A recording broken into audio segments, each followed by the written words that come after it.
I grew up in West Palm Beach, Florida, so naturally, most evenings were spent just chilling at the beach. I was 15 when this went down. My friends and I decided to hang out at Mar-a-Lago that Saturday night. The sun was still out when we met up, but the air was definitely starting to cool off. There were 6 of us, me, my buddy Jake, and 4 other kids from school, including 2 girls, Emma and Sophia, and 2 other guys. We were in the middle of a volleyball game when this weird middle-aged woman started hanging around nearby. She was maybe 40, with blonde hair, wearing super expensive clothes and sunglasses, even though the sun was setting. We ignored her, figuring she was just some tourist or whatever, until, after maybe 10 minutes, she walked over, grinning. Hey, kids. Beautiful evening, right? We all nodded. Nobody said much because of stranger danger and all that. The woman sat down in the sand near us and started chatting. She said her name was Patty, and she lived nearby. She asked if we lived around here and where we went to school. Her questions sounded harmless, but something about her felt off, especially the way she was eyeing Emma and Sophia. You know, I work for someone pretty important. He owns a private island just off the coast. He's having a party tonight with young people like you. Music and food. Really exclusive. I ignored her, but Emma and Sophia perked up. A party? Yeah. My boss loves meeting new people. Especially smart and attractive young people. She smiled at the girls. I could take you there. We got a boat waiting. My stomach twisted. We can't. I have a curfew and need to be home soon. The woman's smile tightened. It's still early. Just for an hour or 2. Nah, I really gotta go. I looked at my friends. We all do, right? Jake nodded, and the other guys agreed, but Emma and Sophia were whispering to each other and giggling. This sounds sketchy, I said to them. Going with a stranger to some island? Come on. The woman stood up. It's not sketchy. It's an opportunity. My boss is very connected and could change your lives. She looked at me. You should come see something interesting before you judge. I'm good. Just walk with me for a second. I'll show you the boat and prove it's real. I don't know why I went. Maybe to prove to the girls it was a scam, or maybe just curiosity. But I followed her away from the group and down the beach toward the quieter section. The moment we were out of earshot, she grabbed me. Her hand closed around my throat as she slammed me against the seawall. Concrete scraped my back, and I was struggling to breathe. Listen to me, you little shit. Her voice was cold and vicious. Don't interfere with my plans again. You understand? I tried to talk, but could only make choking sounds. Those girls are coming with me. You're going home. And if you tell anyone, I will find you.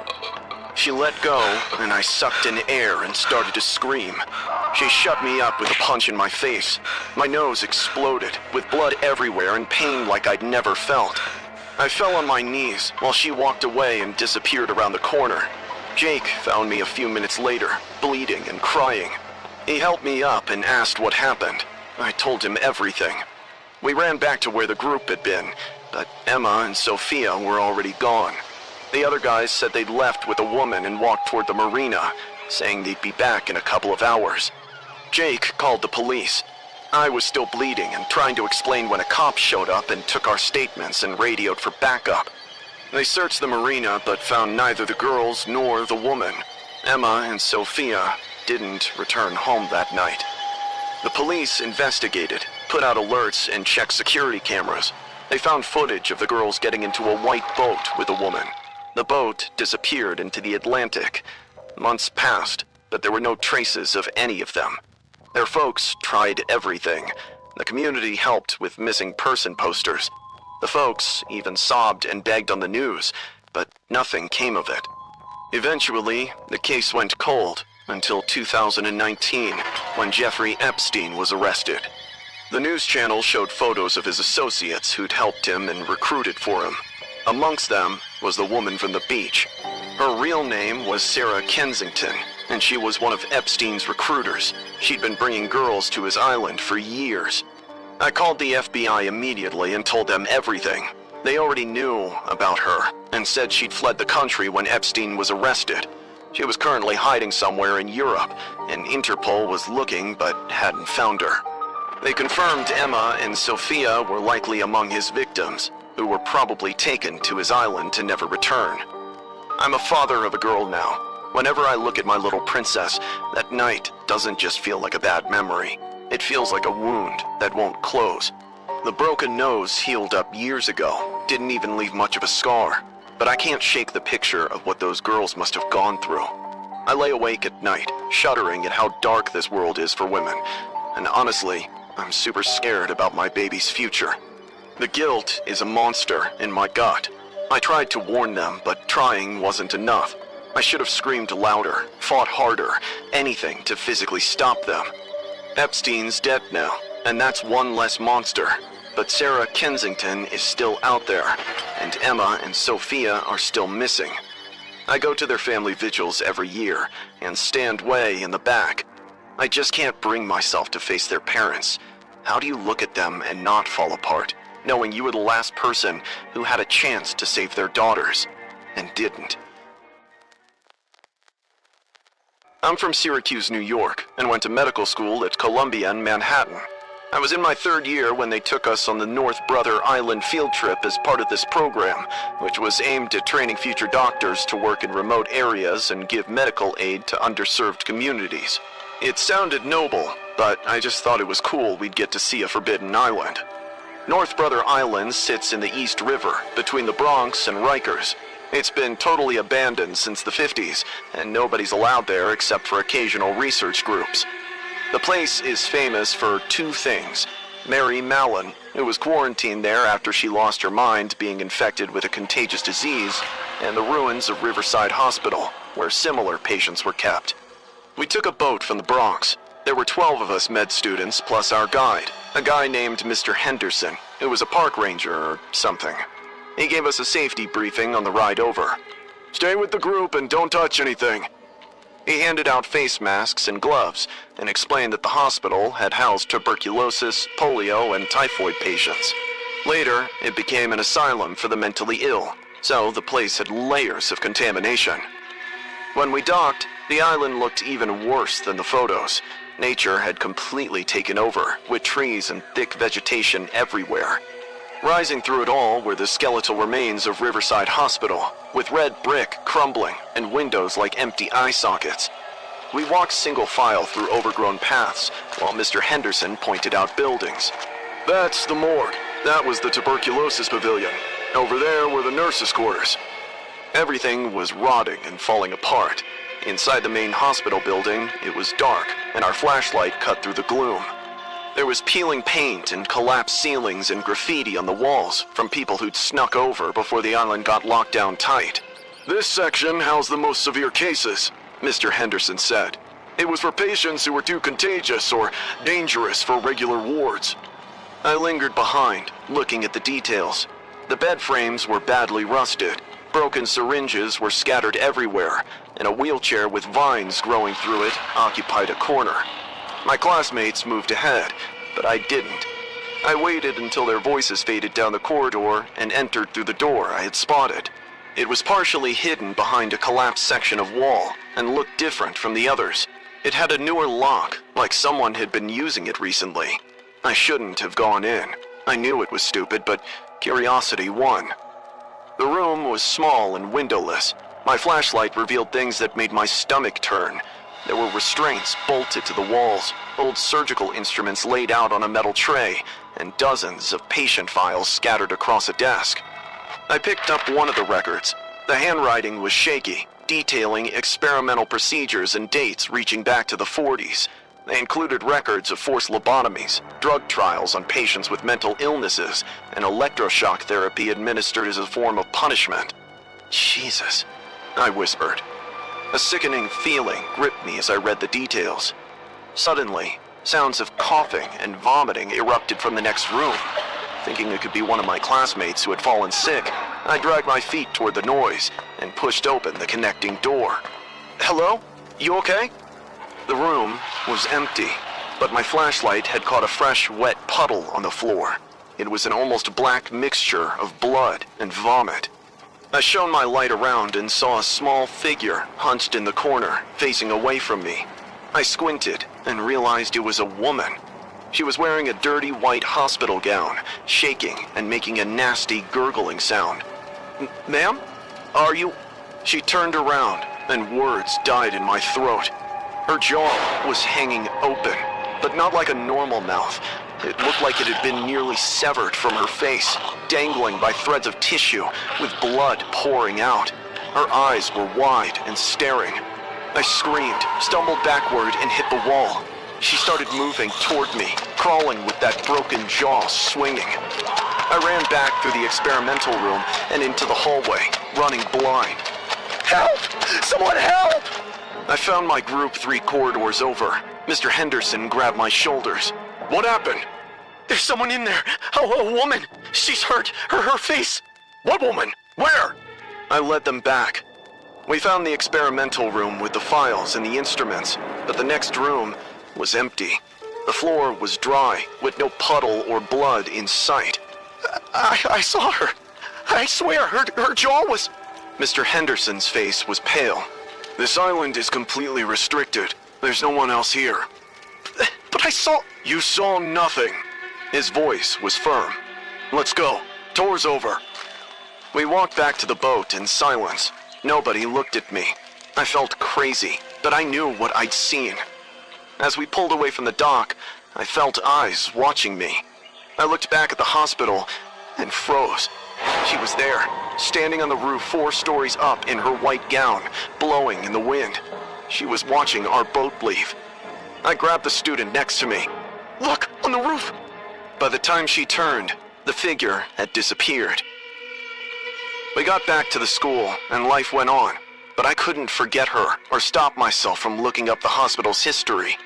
Tucked in the dark corners of the internet, I found websites that claimed the place undertook unauthorized experiments in the 40s and 50s.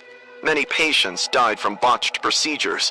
Amongst them were women subjected to surgical trials without consent. One case involved a patient who'd had her jaw surgically broken as part of a failed procedure to treat mental illness. It reminded me of the face that still keeps me up at night. I don't know how much of what I've read is real, but I know for certain I'm never setting foot on that island again.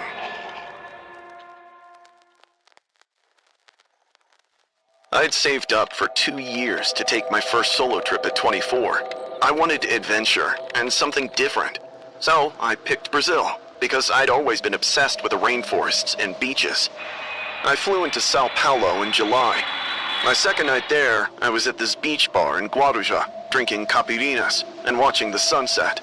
That's when Paul sat down next to me. He was Australian and in his late 20s. He was slightly tan and good-looking in that backpacker way. He started chatting me up and asked me where I was from and what brought me to Brazil. He seemed nice and funny. He said he'd been traveling South America for 6 months and knew all the best spots, including the hidden beaches tourists never found. Some of them have the best authentic food. We spent the evening together and walked along the beach. He showed me this amazing seafood place where they barely spoke English and made me feel like I was experiencing the real Brazil. When we said goodbye, he asked if I wanted to do something special the next day. Like what? Check out the heart of Brazil? I have contacts and can sort you with an exclusive boat trip to a mysterious island that's rarely visited by the public. Fair dinkum. I should have been suspicious, but I was 24 and stupid, and thought this was exactly the kind of adventure I'd come for. The next morning I met him at the shore like we planned, but the moment I saw the setup, the smile on my face vanished. Paul was standing next to this rough-looking local guy who looked to be in his 50s. He was covered in tattoos, and instead of a boat tour, it was a beat-up fishing vessel that barely looked seaworthy. "This is Miguel," Paul waved. "Our sailor for the day." I thought you said it was an exclusive tour. It is. That's why we need Miguel's boat. The island isn't on any official tours, so proper transport ain't available. Every instinct told me to leave, but Paul was already climbing aboard, smiling and holding out his hand to help me up. I climbed in, and the boat pulled away from shore. While Paul wouldn't stop chattering, Miguel minded his business mostly and kept steering. Paul kept pointing out landmarks and talking about the coastline. but we kept going farther and farther from land. The beaches disappeared until there was just the ocean. Where are we going exactly? Paul grinned and pointed at a small rocky island rising out of the water. Ilha da Queimada Grande. Ever heard of it? My stomach dropped. Snake Island? You know it! He clapped, excited. Pretty cool, right? Most dangerous island in the world. It has thousands of golden lancehead vipers, some of the deadliest snakes in Brazil. It's illegal to go there. The Brazilian Navy... Patrols are rare. We'll be fine, Cat. He put his arm around me. I tried to move away, but he held tighter. The boat stopped maybe 50 yards from the island, close enough to get a good look at the thick jungle and rocky shore. I'd read up on this place online. The stories all mentioned a crazy amount of snakes, like 1 per square yard, with venom so strong it'll make you bleed inside, shut down your kidneys, and kill you in just a few hours. We should go back. Relax. Paul smirked. His eyes were glued to my face as he stepped closer. Hey, Catherine, how would you feel if we never returned? What? He guffawed as if he'd just heard the funniest joke, while my heart hammered in my chest. Just kidding. Oh, but seriously, you're pretty far from home and nobody knows you're here. Take me back. Now. Not till I'm done. With that, he grabbed my face and tried smooching me. I shoved him away and slapped him hard. His expression darkened instantly. The smile vanished and his eyes went cold. Big fucking mistake. He grabbed my shoulders and I totally freaked out, trying to get away, but he was way too strong. Paul shoved me so hard that I flipped right over the side into the super cold, salty water. Miguel didn't even blink. I finally popped back up, coughing and sputtering. Help! Please! The boat was already moving and pulling away. Paul was leaning over the side. Good luck with the snakes! I tried to swim after them, but couldn't. The current was too strong. As the boat disappeared, I turned toward the island. It was 40 yards away and covered in snakes. I couldn't swim there because I'd die either way. The waves kept pushing me under, but I kept fighting. My arms burned, and I'd swallowed an insane amount of water. Suddenly, I heard the humming of an engine that was different from Miguel's boat. I pushed myself up and caught a Navy patrol boat with a Brazilian flag. I splashed harder until one of them noticed me. By the time they pulled me out, I was shaking so hard I couldn't talk. Still, I pointed at the island and at where Paul's boat had gone. They searched for hours and found nothing. Paul and Miguel had vanished. The patrol officer took me back to shore and called the police. I gave them everything I remembered. The Brazilian police searched and found the bar and witnesses who'd seen us together. But Paul was gone. He probably used a fake name and a fake ID. The authorities think he'd done this before. I flew home the next day. I couldn't stay in Brazil and couldn't even look at the ocean. I'm 25 now and still in Toronto. I haven't traveled since and can't bring myself to trust anyone. Sometimes, I think about how close I came to dying. I was just 40 yards from the most dangerous island in the world. If that patrol hadn't showed up, I would have drowned, or made it to shore and gotten bitten. Either way, I'd be dead. And Paul would have gotten away with it. I wonder how many others there were, and how many women didn't get lucky like I did. How many bodies are at the bottom of that ocean, or worse, on that island feeding the snakes.